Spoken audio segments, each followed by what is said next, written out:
Well, welcome back at 8:12. August is National Breastfeeding Month. This month is dedicated to bringing awareness to the benefits of breastfeeding to mothers and babies all across this country. We want to welcome Sarah LaMothe, a certified midwife from Truro, to talk about the benefits of breastfeeding and also talk about the alternatives, because we know everyone cannot breastfeed. Good morning, and thank you so much for being here. Good morning. Thank you for having me. So, Sarah, let's first talk about the benefits of breastfeeding. Why is this something that doctors, healthcare providers really encourage if that's something a woman can do? So breastfeeding for the baby specifically can protect from certain illnesses like asthma, type 1 diabetes, SIDS. They typically have less ear infections, stomach bugs, things like that. And for moms, it can decrease the risk for certain cancers like endometrial cancer, ovarian cancer, and decrease your overall risk for like heart disease, high cholesterol, diabetes, things like that. Sarah, obviously everyone can't stay home after they have a baby, but they Correct. might want to keep breastfeeding. Correct. So let's talk about preparing to go to work or even travel and not be with your baby all the time, but when you're still breastfeeding. Correct. So there's pumping, which can be a task in and of itself. Most places nowadays have somewhere for you to pump, but you need to find time to designate that throughout your day. You can pump before you go back to work. The issue is that you don't want to over pump, because then you end up in an oversupply. One of the things one of the doulas I was actually talking to yesterday was talking about was when you pump, kind of have like a passive collection device going on, so you're getting some extra milk so you can freeze, so you have like extra milk, so that if you're not being like able to pump as often as you can, because being a nurse, being a healthcare provider, you can't always go on break every 3 hours. Right. You have a little supply left.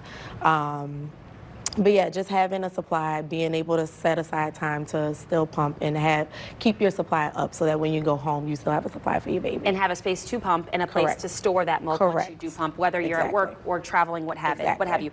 Let's now talk about the support out there, especially for women who can't pump for a number of reasons. Physically, you just can't do it. Your baby might be in the NICU. That can cause some issues there. Work doesn't always provide you the environment to pump, as you just mentioned. So the alternative is formula. I know people out there wondering, I've always heard breast is best, but is formula still okay? Formula is fine. Formula is made to have the vitamins and nutrients that the baby needs.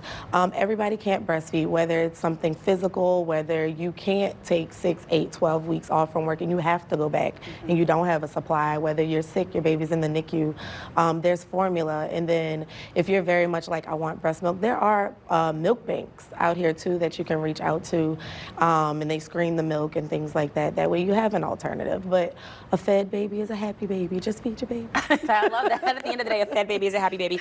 People at home also probably want to know what resources are available, whether they're going to pump or whether they can't, or, I'm sorry, breastfeed, or whether they can't, but they still want help. They still want guidance, assistance. Are lactation specialists great for all of those people? Yes, they are. So I typically tell patients to look into lactation consultants, doulas who can usually, either they're a lactation consultant or they can connect you with lactation consultants. They can kind of guide you where you need to go, whether or not you're going to breastfeed or you're not. They kind of troubleshoot things like that. And then,